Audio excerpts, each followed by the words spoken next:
आपका civil service portal में सुब्रिबडी काफ़ी चर्चा में नॉर्वे का फॉस्फेट डिस्कवरी है। सो आई होप सो कि आप इसके बारे में जान चुके होंगे, नहीं तो आज बिल्कुल इस वीडियो में हम कंप्लीट इसके बारे में अवेयरनेस कर लेंगे और ये प्रीलिम्स के व्यू से काफ़ी इंपॉर्टेंट टॉपिक है। चलिए बात कर लेते हैं। सो नॉर्वे में जो फॉस्फेट डिस्कवरी हुई है उसके बारे में बात करेंगे। देखिए ये वर्ल्ड का मैप है। वर्ल्ड के मैप में नॉर्वे यहाँ पर है, यानी कह सकते हैं कि यूरोपीय कंट्री है। कह नहीं, बिल्कुल ऑथेंटिक है कि यूरोपीय कंट्री है नॉर्वे। ओके, अगर इसको और बिल्कुल व्यू से देखा जाए तो नॉर्वे देखिए ये है। ओके, नॉर्वे, इसके जस्ट ईस्ट साइड में फिनलैंड है। ओके, रसिया है। ओके, अगर इसके हम नॉर्थ में चले तो आर्कटिक ओशन है और वेस्ट में आए तो नॉर्वे सी है।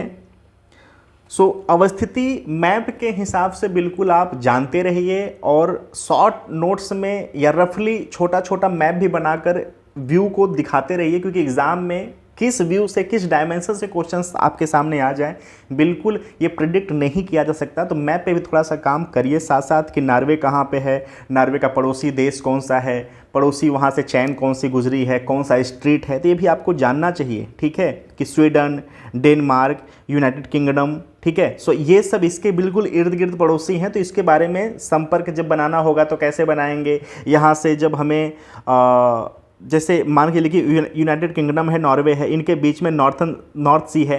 ठीक है, तो यहाँ पे यानी कि हम बिल्कुल जल के मार्ग से यहाँ पर हम संपर्क बना सकते हैं, आवाजाही कर सकते हैं। तो इस व्यू से भी थोड़ा सा काम करिए। अब आते हैं मुद्दे पे।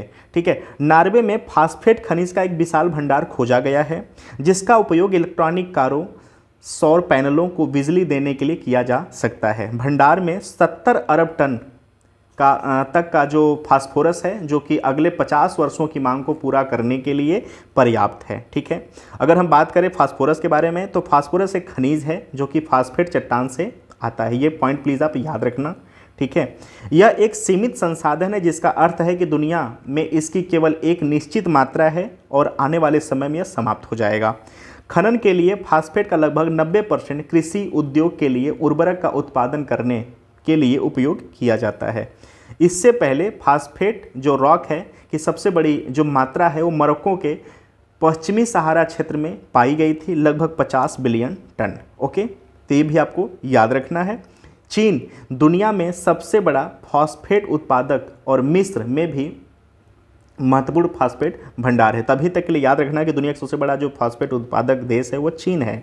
फास्फेट को लेकर पर्यावरणीय चिंताएं हैं। इसमें जलमार्गों में शैवाल पनपने में इसकी भूमिका होती है और फास्फोरस निष्कर्षण के लिए शोधन प्रक्रिया अत्यधिक प्रदूषणकारी होती है।